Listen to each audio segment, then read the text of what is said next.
Siento muy honrado de estar en este lugar, con tanta gente tan importante, con tanta experiencia. Muchas gracias a Isabel, por supuesto, trabajar con Isabel siempre es muy placentero. Y bueno, vamos a empezar.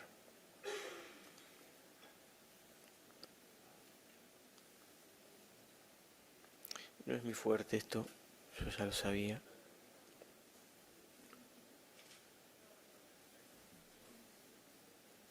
Ahí estamos. Buenísimo. Bueno, cuando me pidieron que habláramos de síndrome de reconstitución inmune, me preguntaba cuán relevante era esto en este contexto. Yo la voy haciendo larga mientras pasa la diapositiva. Ahí estamos.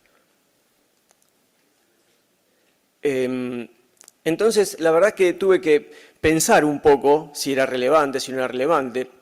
En principio me parecía que sí, por algo nos habían pedido que conversáramos de este tema, pero me parece que estamos en un escenario en el cual ya estamos todos bastante convencidos que tenemos que empezar tratamiento muy tempranamente, lo más tempranamente posible, tratamiento antirretroviral, pero también sabemos, y el taller nos lo ha dicho en un par de presentaciones, una de las cuales hace un rato me dejó bastante conmovido, que hay muchísimas personas que siguen llegando tarde a la consulta por primera vez, ya sea el diagnóstico de VIH o que por diversas circunstancias, por ejemplo por la pandemia, llegan en situaciones de enfermedad avanzada, ya sea por recuento de CD4 bajo o ya sea por estar padeciendo alguna enfermedad oportunista. Esto nos genera un escenario en el cual tenemos que esperar, ver, observar y cada vez, esperemos que menos, pero cada vez con un poco más de frecuencia, síndrome de reconstitución inmune. El síndrome de reconstitución inmune es una situación clínica que ha sido descrita ya hace bastante tiempo. Ha habido muchas definiciones a lo largo de sus primeras publicaciones hasta la actualidad. Yo me tomé el atrevimiento de armar una definición tomando varios datos relevantes de otras definiciones. Me parece que podemos acordar en que se trata de una condición clínica heterogénea que puede aparecer después del inicio del tratamiento antirretroviral de los pacientes, en general entre los 2 semanas y 6 meses y principalmente antes de los 3 meses, que se caracteriza por un deterioro clínico en un paciente que presenta algún tipo de evidencia de que el TARP que le iniciamos es efectivo y que no pueda ser explicado por otra explicación más que se trata de un síndrome de reconstitución inmune.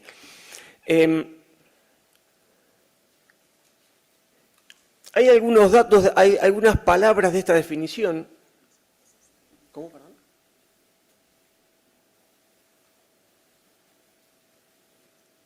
Quería volver para atrás. Ah, perdón.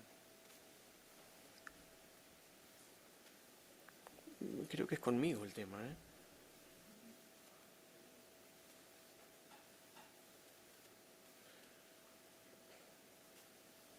Quería volver para atrás, en realidad.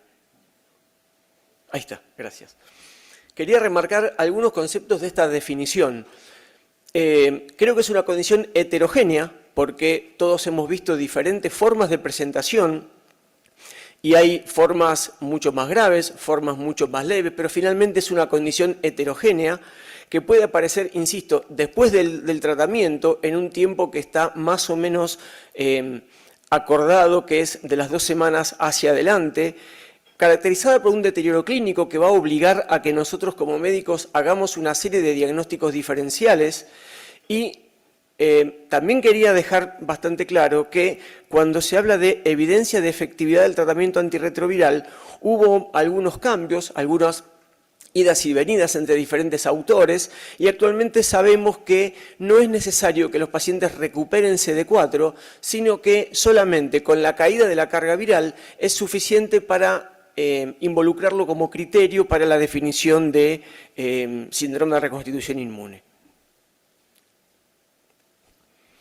Hay 2 escenarios posibles en los cuales el síndrome de reconstitución inmune fue definido. Uno es el escenario de un paciente que tiene una determinada infección oportunista. Nosotros le empezamos tratamiento para esa infección oportunista, el paciente mejora deja de tener fiebre, se siente bien, etc. Y entonces en un momento decidimos iniciarle antirretrovirales. En general el inicio de antirretrovirales va a mejorar a nuestro paciente, eso es lo que nosotros esperamos. Sin embargo, en aquellos pacientes que presentan reconstitución inmune aparece una enfermedad inflamatoria y esto es lo que se denomina síndrome de reconstitución inmune paradojal. Paradójicamente, el paciente en quien esperábamos que mejorara, empeora. Si nosotros logramos en el transcurso de nuestra evaluación descartar que no se trate de un evento de toxicidad farmacológica, o que el paciente empeoró porque tiene mala adherencia a su tratamiento, o que estamos tratando en realidad en forma inadecuada una enfermedad con un patógeno resistente, si no podemos demostrar ninguna de estas tres instancias, entonces diremos que nuestro paciente tiene un síndrome de reconstitución inmune de tipo paradójico. Este es el escenario que les conté recién. En el siguiente escenario, un paciente en principio asintomático, en quien no sospechamos que esté cursando ningún tipo de infección oportunista, nosotros le iniciamos antirretrovirales. Y en contra de lo que esperábamos que suceda, el paciente presenta deterioro clínico. En ese caso, la evaluación de ese paciente va a terminar con el diagnóstico de una infección oportunista que seguramente estaba presente antes del inicio del tratamiento antirretroviral, pero que no había sido diagnosticada porque el paciente no había mostrado ningún signo de que tuviese esa situación oportunista. Hay una palabra en inglés que a mí me cuesta mucho traducir al español, que es el unmasking, y la verdad es que no sé si existe una palabra que la traduzca perfectamente, pero se trata de el síndrome de reconstitución inmune que de alguna forma revela la existencia de una enfermedad subyacente.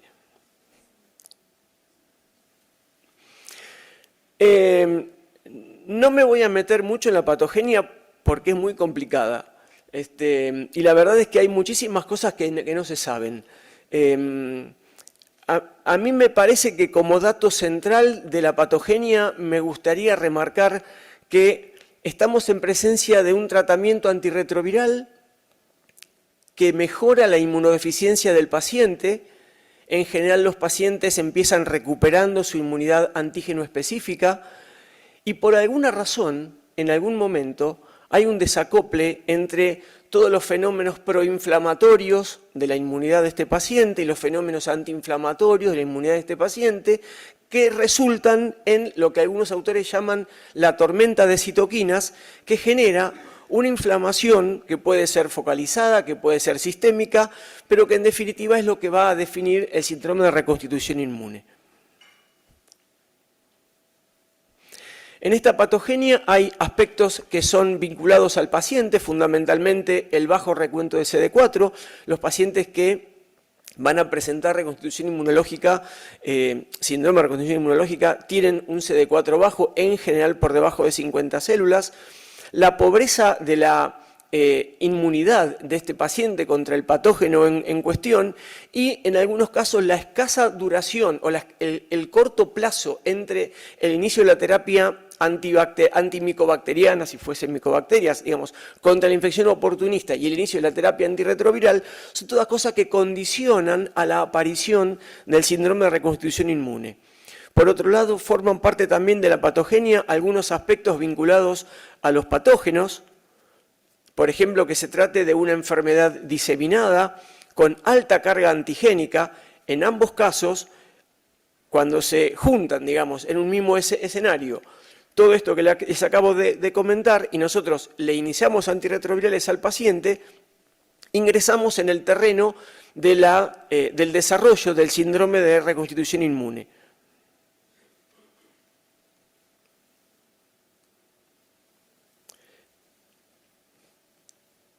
Gracias. En este caso, toda esta patogenia mal comprendida termina redundando en la producción de una respuesta inflamatoria exagerada, inadecuada, que nos que se va a manifestar a través del síndrome de reconstitución inmune. Hay fundamentalmente dos tipos de manifestaciones clínicas del síndrome de reconstitución inmune. Son aquellas focales, por ejemplo, la aparición de abscesos o de supuraciones focalizadas, adenitis supuradas, nuevos infiltrados pulmonares de pacientes que ya tenían o progresión de infiltrados pulmonares en pacientes que tenían un infiltrado pulmonar, la aparición de uveitis en pacientes que estaban cursando retinitis por citomegalovirus y otros signos y síntomas sistémicos de mayor o menor gravedad, como son la fiebre, la astenia, el malestar, el adelgazamiento, etc. Gracias.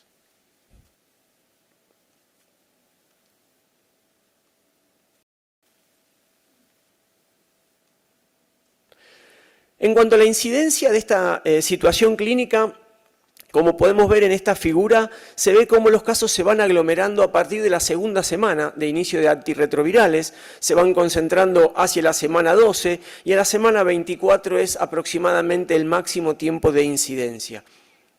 Cuando vemos la incidencia acumulativa, vemos cómo hay un aumento bastante rápido entre la semana 2 y la semana 6, 8. Después el número de nuevos casos se va estancando y casi no van apareciendo nuevos casos. Y por eso decimos que en general la mayor concentración de casos de síndrome de recuperación inmune se observa dentro de los 3 primeros meses de inicio de la terapia antirretroviral. Acá vemos también cómo el porcentaje de pacientes que desarrolla síndrome de recuperación inmunológica es mayor, cuanto menor es el número de CD4 de inicio al momento de iniciar la terapia antirretroviral. Las infecciones oportunistas que están vinculadas, que la literatura vinculó a la aparición de síndrome de reconstitución inmune, son un montón, pero digamos que las más frecuentemente asociadas son las enfermedades micobacterianas, la enfermedad invasiva por criptococo, algunas enfermedades virales como virus B, citomegalovirus y herpes virus tipo 8 en su vinculación con sarcoma de Kaposi. Fundamentalmente esto. Algunas enfermedades, sorprendentemente, por suerte, no están demasiado ligadas al desarrollo de síndrome de recuperación inmune como es la toxoplasmosis de cerebro. La incidencia según la patología de base, vemos que es una enfermedad no demasiado infrecuente, sobre todo en algunas entidades como la retinitis por citomegalovirus, es un poquito menos frecuente la meningitis por criptococo y después más o menos la incidencia va reduciéndose hasta prácticamente, en lo personal nunca vi, prácticamente ser de muy baja incidencia en pacientes con sarcoma de Kaposi. La prevalencia indicada por los diferentes países es bastante variable. Yo creo que esto debe tener que ver con algunas diferencias en los criterios para la definición del síndrome de reconstitución inmune y es bastante variable, como les decía recién.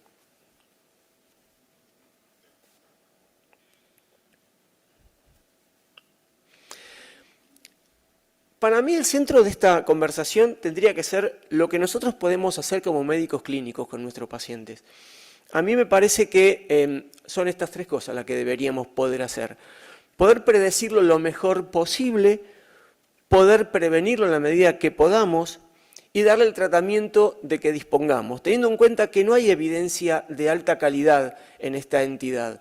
No hay estudios prospectivos controlados y randomizados, salvo alguno que voy a conversar después, que nos permita tener buenos estándares de tratamiento para esta situación. En cuanto a los predictores, la literatura es bastante abundante en la búsqueda de predictores. Hay muchos estudios que buscan predictores bioquímicos, prácticamente ninguno es utilizable en la práctica clínica, salvo el recuento de CD4, la carga viral, la hemoglobina baja, que tenga fosfatasa alcalina alta y un par de marcadores inflamatorios como la PCR y el dímero D. El resto no están disponibles en la práctica clínica, con lo cual no me voy a explayar en ellos. Y desde el punto de vista clínico, los 3 marcadores, o los 2 marcadores en verdad, más asociados al desarrollo, son marcadores de enfermedad avanzada, fundamentalmente bajo índice de masa corporal y la anemia. Además, el lapso de inicio de terapia antirretroviral después del inicio del tratamiento antiinfeccioso, también lapsos más cortos se asocian a mayor incidencia de síndrome de recuperación inmune. Algunos autores quisieron fabricar scores combinando algunas de estas variables. Yo creo que los scores son scores locales, que no son generalizables. Me parece que no debiera recibir, desde mi punto de vista, demasiada atención en este sentido. Para la prevención me gustaba empezar con un poquitito antes de la terapia antiinfecciosa y de la terapia antirretroviral. Yo creo que la primera cosa que tenemos que hacer para prevenir este síndrome, entre tantas otras cosas, es que nuestros pacientes lleguen al diagnóstico lo más tempranamente posible. Estos son gráficos que hablan de la llegada tardía al diagnóstico de VIH en Argentina, el gráfico de la izquierda, y en Latinoamérica, con datos publicados en 2017, en donde vemos que más del 30% en Argentina llegan al diagnóstico tardío de nuestros pacientes, ya sea por CD4 bajo o por enfermedad oportunista, y variables según los géneros y según los años, la llegada tardía al diagnóstico en nuestros centros de Latinoamérica. Entonces, el primer paso me parece que, y acá creo que, repito, pero lo hago porque creo que es muy importante, es aumentar los esfuerzos para que nuestros pacientes lleguen temprano al diagnóstico de VIH. Si nuestros pacientes llegan temprano al diagnóstico de VIH, van a llegar con CD4 más altos, con lo cual la chance de desarrollo de síndrome de restitución inmune es bastante más baja. El otro tema es el diagnóstico de las enfermedades oportunistas, sobre todo en aquellos pacientes que no presentan signos y síntomas de enfermedades oportunistas. Es decir, hacer screening de enfermedades oportunistas en pacientes asintomáticos. Ayer conversábamos y yo escuché que había algunos centros que tienen dificultad para medir antígeno de criptococo en sangre. Bueno, en la medida que se pueda, creo que sería una medida muy útil tener una antigenemia de nuestros pacientes con CD4 menor de 100 células. Hacer el screening por síntomas de nuestros pacientes con tuberculosis, preguntarle estas 4 cosas: si perdiste peso, si tenés tos, si tenés fiebre y si sudás.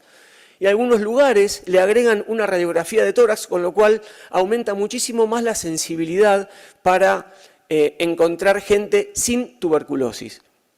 Con estas dos cosas me parece que estamos bastante bien. Y si pudiéramos, si tenemos en nuestros centros un oftalmólogo con alguna... gracias. Con alguna experiencia en personas que viven con VIH, hacer un examen oftalmológico para detectar lesiones del fondo del ojo en personas que tienen menos de 100 CD4 también sería una medida interesante de bajo costo y que podríamos implementar. Para la prevención hay un estudio randomizado y controlado que, basados en lo que nos enseñaron los estudios Camellia y Sapit, que dicen que tenemos que empezar terapia antirretroviral lo más precozmente posible en las personas con tuberculosis, pero que esto las pone en riesgo de tener síndrome de reconstitución inmune, hubo un grupo de investigadores que decidió indicar prednisona a las personas con tuberculosis pulmonar y encontró que el uso de prednisona, más o menos después de los 30 días de haber empezado la terapia antituberculosa, durante 4 semanas, le reducía la incidencia de síndrome de reconstitución inmune en casi un 30%. Este es el único estudio que yo encontré de prevención farmacológica con buena calidad de evidencia para prevenir el síndrome de reconstitución inmune en personas que viven con VIH y se hizo en personas con tuberculosis. El resto de las cosas que nosotros podemos seguir haciendo para prevenir es adecuar nuestros inicios de terapia antirretroviral a nuestro paciente. Ayer se habló bastante sobre el test and treat y la verdad es que escuché algunos comentarios con los cuales acuerdo de si realmente el test and treat es para todos nuestros pacientes, o si hay pacientes que necesitan un poquitito de preparación emocional, etc. Y la verdad es que personalmente creo que sí, y me parece que si nosotros podemos adaptar nuestro concepto de inicio temprano a nuestro paciente que está delante nuestro, vamos a obtener mejores resultados. Me parece que parte de nuestro trabajo como médico es alertar a nuestros pacientes que tienen menos de 100 CD4 que posiblemente, una vez que hayan empezado su terapia antirretroviral, pueden experimentar algún síntoma que esté vinculable al desarrollo del síndrome de reconstitución inmune y que en ese momento, en esa situación, debieran consultarnos nuevamente para que nosotros podamos hacer la evaluación que corresponde. Las únicas 3 instancias en las cuales el inicio hipertemprano de la terapia antirretroviral está limitado o al menos está cuestionado o al menos debiera hacernos a nosotros cuestionar si estamos en un buen momento para iniciar es en personas con tuberculosis, en personas con criptococosis y en personas con retinitis por citomegalovirus. En aquellas personas con tuberculosis está más o menos claro que cuando la tuberculosis no afecta al sistema nervioso central, en aquellas personas que tienen un recuento de CD4 demasiado bajo, menor a 50 células, empezar la terapia más o menos en las 2 semanas de haber empezado antituberculosos sería un buen momento, sería una buena oportunidad. Ya hicimos un tratamiento antituberculoso, redujimos la carga antigénica y nuestro paciente por otra parte tiene 50 células de CD4, con lo cual debemos empezar terapia antirretroviral para no seguir dejándolos en ese estado de inmunodeficiencia y que pueda progresar y que pueda desarrollar una nueva enfermedad oportunista. En aquellas personas con más de 50 CD4 se admite un retraso un poquitito mayor. Personalmente no lo veo demasiado necesario, esto está escrito y se los comento, pero como que uno no sería tan imprescindible empezar tan temprano. En este grupo de pacientes se podrían enmarcar aquellos que el estudio de prednisona que les conté recién se podría aplicar. Y lo comento porque las guías europeas de terapia antirretroviral lo ponen dentro de su guía. En aquellas personas con tuberculosis, con compromiso del sistema nervioso central, acá sí tenemos que ser bastante más prudentes, bastante más... Sí, prudentes es la palabra, al momento de iniciar terapia antirretroviral. Aquellas personas con menos de 50 CD4 con tuberculosis en sistema nervioso central son las personas que más chance tienen de desarrollar síndrome de reconstitución inmune y este síndrome de reconstitución inmune es sumamente grave. Con lo cual, claramente no hay que empezar la terapia antiviral antes de las 2 semanas y podemos tomarnos entre las 2 y las 8 semanas el mejor momento que nos parezca. En aquellas personas con más de 50 CD4 con tuberculosis que esté impactando el sistema nervioso central, se habilita a que iniciemos la terapia antirretroviral una vez finalizada los primeros 2 meses de terapia antituberculosa. Recuerdo que en las personas con compromiso del sistema nervioso central, con tuberculosis, ya les estamos dando esteroides, con lo cual eso tal vez impacte en reducir un poco la incidencia.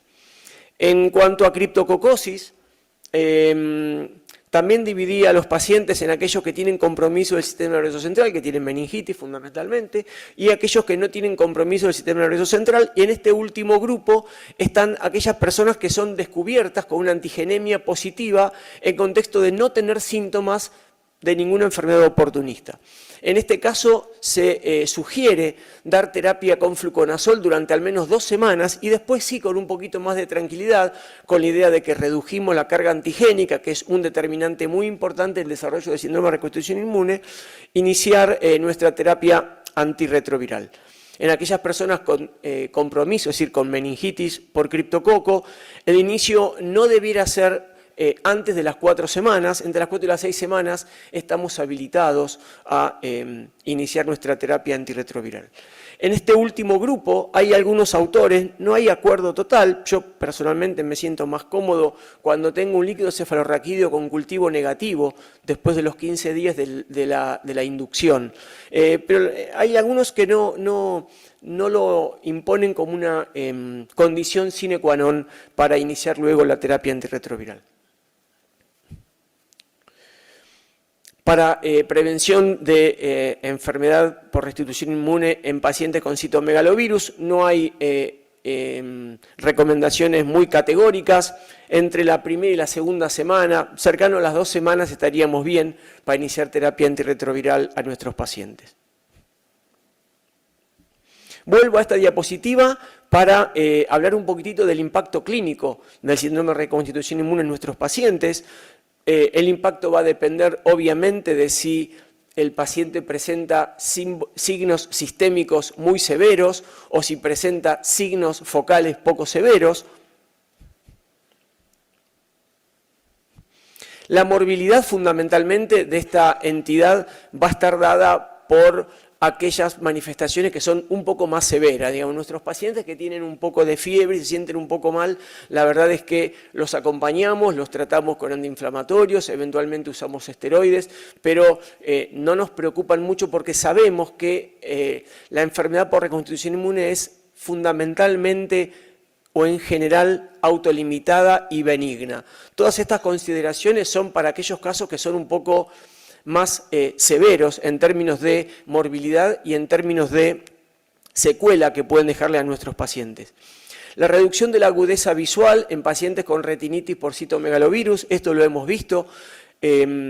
La aparición de lesiones abscedadas, en general en sitios donde hay ganglios linfáticos, y la obstrucción de la vía aérea por masas endobronquiales en personas con tuberculosis, son todas manifestaciones clínicas que hemos visto y son de alto impacto en la salud en el corto plazo y de moderado impacto en la salud a largo plazo, dependiendo de qué tan bien nuestro paciente responda a la terapia que nosotros le podamos instaurar. En cuanto a la mortalidad, en general yo diría que la mortalidad por esta entidad es baja y está particularmente es particularmente alta en aquellos pacientes que presentan compromiso del sistema nervioso central, ya sea por tuberculosis, por criptococo o por virus JC. Los otros impactos son el de mayor hospitalización, mayor costo y el impacto de la morbilidad que le podamos agregar a nuestros pacientes con los corticoides.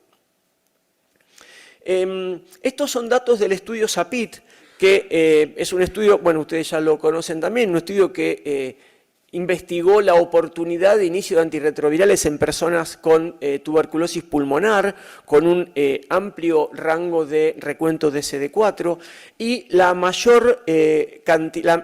el mayor impacto clínico de los pacientes que desarrollaron síndrome de reconstitución inmune se observó en la rama de inicio temprano, ¿sí? En la rama de inicio temprano vimos que hubo más hospitalizaciones, hubo más cuadros severos, hubo un mayor tiempo hasta la resolución del caso y hubo más mortalidad.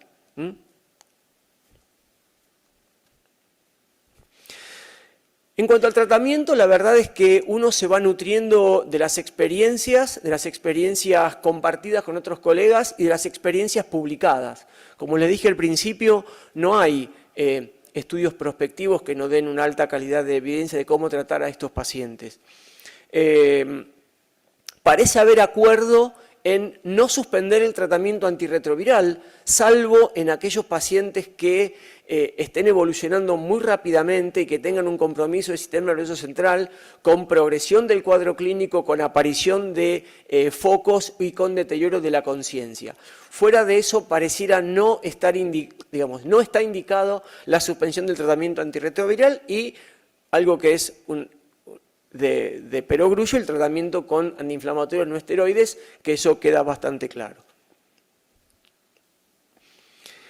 El uso de corticoides parece estar generalizado en todas las publicaciones y para todos los síndromes de reconstitución inmune, independientemente de qué patología lo esté generando, salvo para sarcoma de Kaposi, en donde se trata de ser un poco más prudente, y salvo para meningitis por criptococo, donde son dos entidades que se perjudican del uso de corticoides. La dosis de corticoide, bueno, es la que está en la filmina, no me parece que sea relevante que lo diga, pero finalmente son corticoides a dosis moderadas durante 4 semanas con riesgo de morbilidad asociada.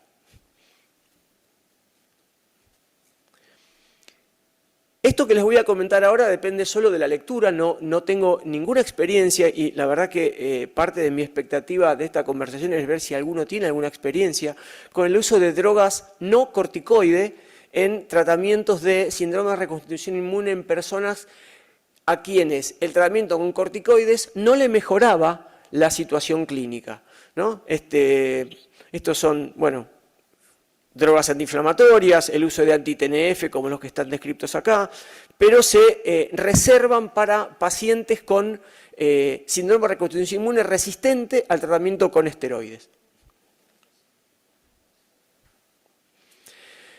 En algunas oportunidades nos vemos necesitados de nuestros colegas cirujanos para que nos ayuden con el drenaje de los ganglios o con la resolución de las masas endobronquiales que pueden llevar a insuficiencia respiratoria o con la colocación de drenajes ventrículo-peritoneales definitivos en personas que desarrollaron hidrocefalia en contexto de meningitis por criptococo.